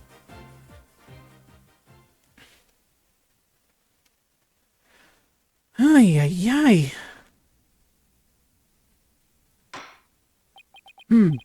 I see we managed to retrieve you before you came to any bodily harm. Director Cosmos, do you admit you switched the launch pads? I admit it's true. I switched Launchpad 1 for the Space Museum. It's good to hear words I can believe for a change. Before you do, your honor, two things. First, we don't know if Mr. Turan had prior knowledge of the switch. As for Mr. Starbuck, he was unaware of his surroundings, thanks to his medication. Either way, Mr. Turan would have realized the instant he stepped into the Space Museum that it had to been switched with Launchpad 1. So my first question is, if the Space Museum was perfectly fine, why did Mr. Turan feel the need to put on such a dramatic display? As for my second question, I'd like Director Cosmos to tell us why he switched to launch pads to begin with. Please, I can't. I exercise my right to remain silent. But I will say, my hands were tied. I was only doing what I could to keep my men from getting caught in the blast. Well, that blast. The director is terrified. He must have had one heck of a reason for not wanting to explain why. Probably not a good time to try to pry it out of him, huh? Excuse me, but would you mind if I picked up my stars? Without my badge of rank, I'm nothing. I don't see why not. Bailiff, help the director retrieve his stars.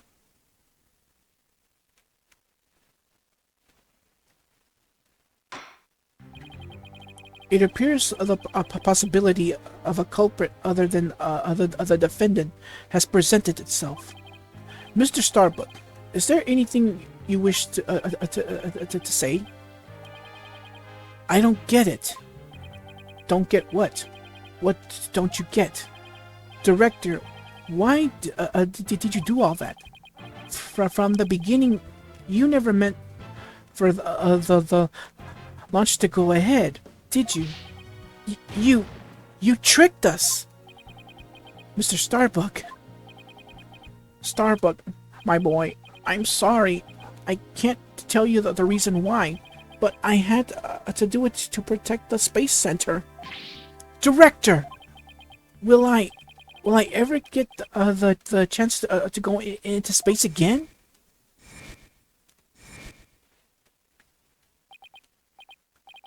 Yes.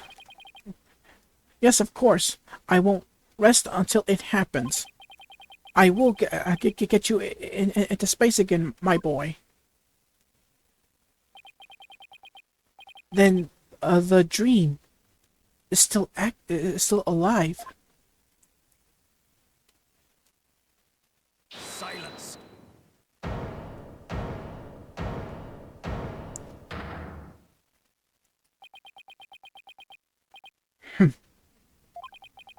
You're not going into space, Starbuck, but prison. I won't have it. I won't have it any other way. Why are you so hung up on him? Yes, I accept that the launch pads really were switched, and if there were a third person at the scene, I suppose they could have escaped. But I have yet to see proof of this third person's escape via the Space Museum. Oh, that's a good point. He's right. I don't believe... I don't have any proof. Starbuck, you will spill everything you know. What? Me? Where did you get those bombs? Tell me now. If you don't, my blade shall feast on your blood. If I'm going to die, I want to die in space. I have to do something. Solomon Starbuck, prepare yourself.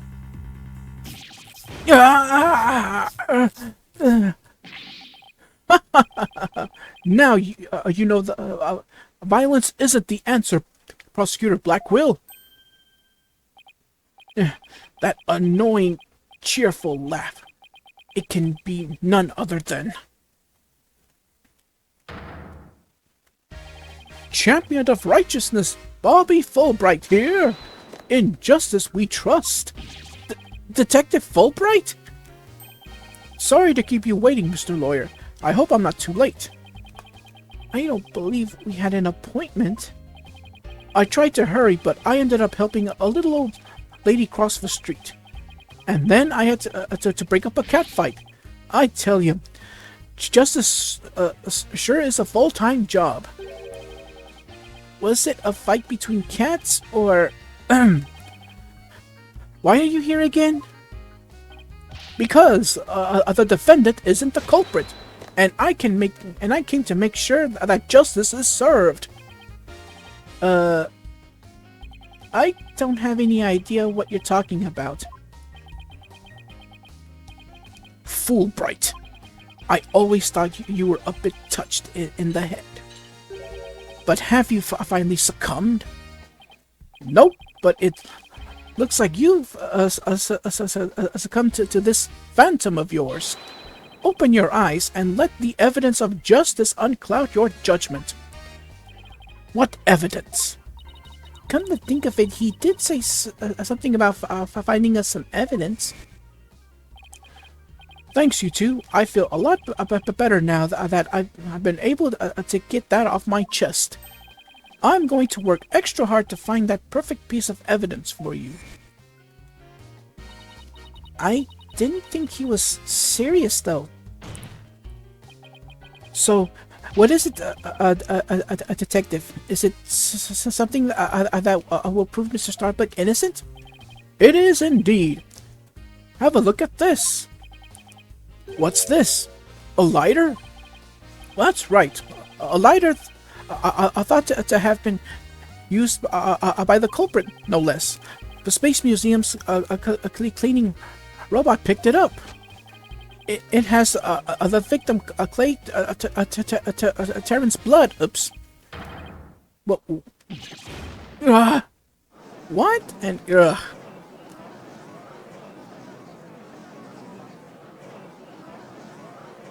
gotta wait. Alright. It was in victim Clay Terran's blood, along with his killer's fingerprints on it. And then, well, what? Gah! And now we are back. Order! Order! Detective Fulbright, can I assume that the fingerprints don't belong to the defendant? You bet. Mr. Starbuck is totally innocent. This is it. This is just what I needed. Alright, so we get our... I don't think it's going to be our last evidence. I can tell there's probably going to be more. The lighter. The lighter found on the floor of the Space Museum. The true culprit's fingerprints are on it in the victim's blood. Your Honor, this is decisive evidence that supports the defense's earlier claim. Explain yourself, Mr. Wright. With pleasure, Your Honor. Recall where the lighter was found. Based on that, we can extrapolate, whatever that word is, that after the killer murdered Mr. Terrain, they escaped with lighter in hand into the Space Museum, where they dropped it.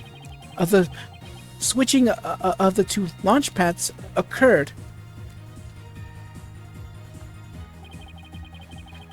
Then finally, the killer left through boarding lounge 2 and made their escape. Meanwhile, Mr. Starbuck was found in boarding lounge 1 after the murder, a fact that Director Cosmos has testified to. Therefore, Mr. Starbuck couldn't have possibly been the one to drop the lighter there. But the defendant had free reign of the area until Director Cosmos appeared. Could he not have dropped the lighter in the Space Museum during that span of time? Objection! You'd like that to be true, wouldn't you? But Director Cosmos testified that right after he saw the mysterious figure with a lighter, he went into the lounge and found unconscious Mr. Starbuck. In other words, Mr. Starbuck wouldn't have had the time to double back to the museum. No, Prosecutor Blackwell, this lighter could only have been dropped by the real killer.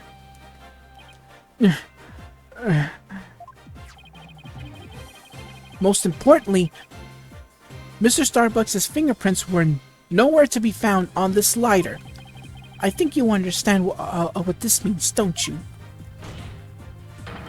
This piece of evidence unequivocally proves that Mr. Starbuck wasn't the culprit. This does indeed appear to be decisive evidence that proves the defense's claims. As for the remote switch that was found in Mr. Starbuck's pocket, we can assume it was planted by the killer on the unconscious Mr. Starbuck. No, there must be some mistake. Frankly, Prosecutor Blackwell, I've been worried about you. You've been chasing this phantom for 7 whole years. I understand your urgency because tomorrow... Silence.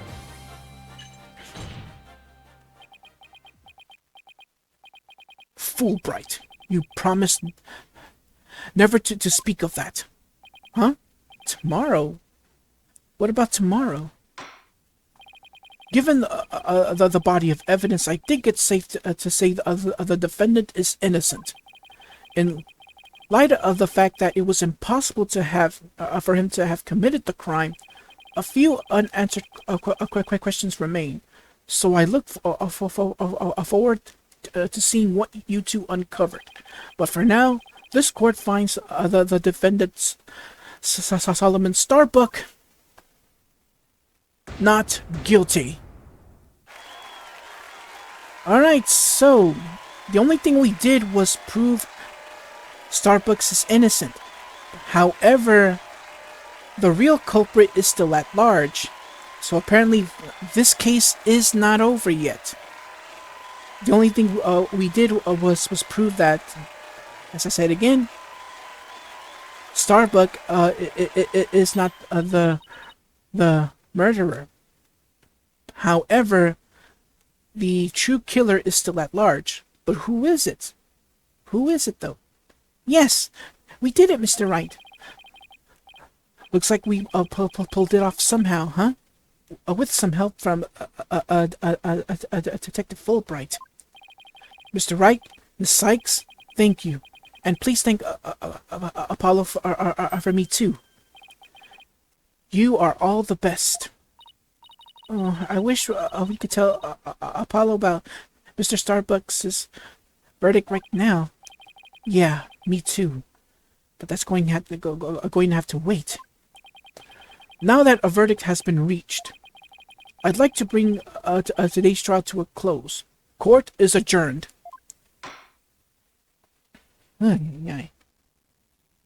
Objection! Now what?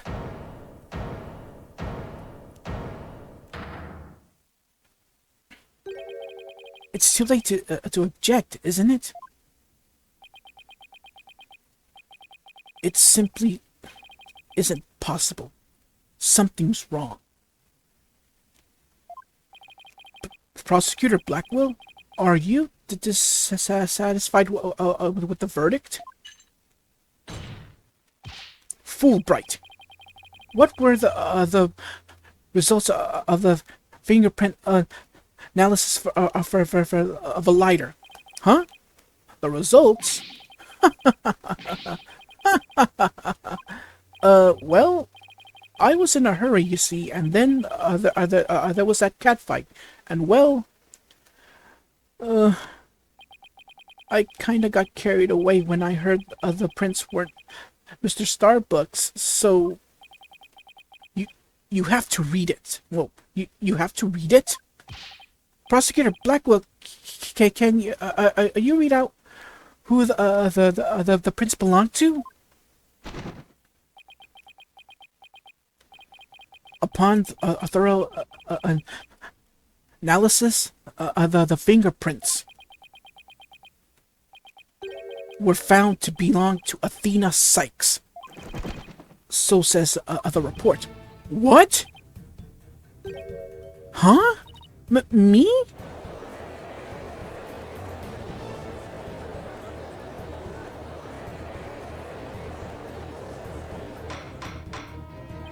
Order, I say! Order! Miss Sykes, tell me you have an explanation for this. We just finished proving that this lighter could only belong to the killer. So, finding your prints on it can only lead us to one great conclusion. I don't know how they got there, but I know I'm not the culprit.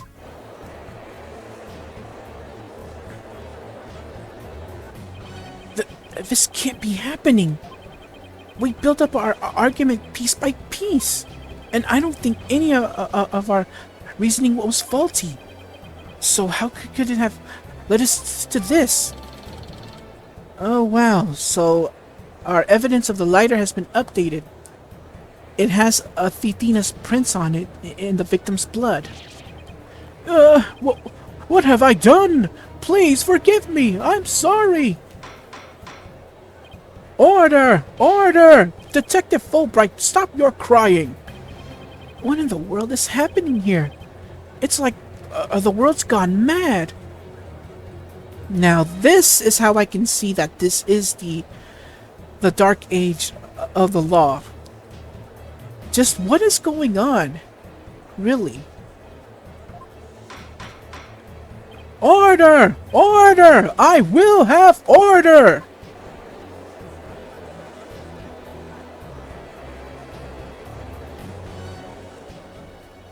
Wow, this has gone crazy. Confusion spiraled into utter chaos. After all we'd fought for, the truth had turned cruelly on us to accuse Athena of the crimes.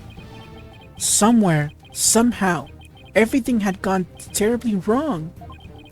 We had stumbled over the edge of reason and into the jaws of a twisted darkness.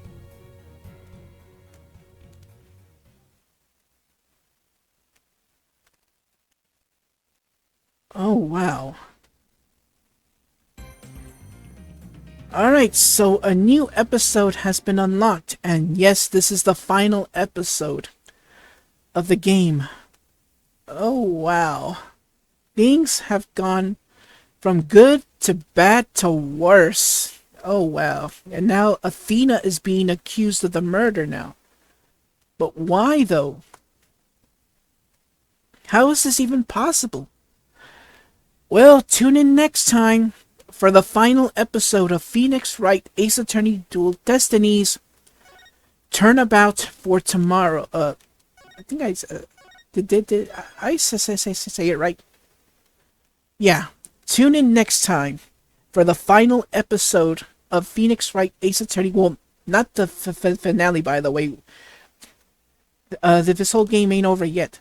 So tune in next time for the fifth and final episode of Phoenix Wright Ace Attorney Dual Destinies, Episode 5, Turnabout for Tomorrow. So, until then, everyone, take care and God bless. Thank you so much for watching. If you enjoyed the video, leave a like, comment, and share with all your family and friends. If you're enjoying my content, consider subscribing to the channel. And don't forget to click that bell to receive notifications for new videos.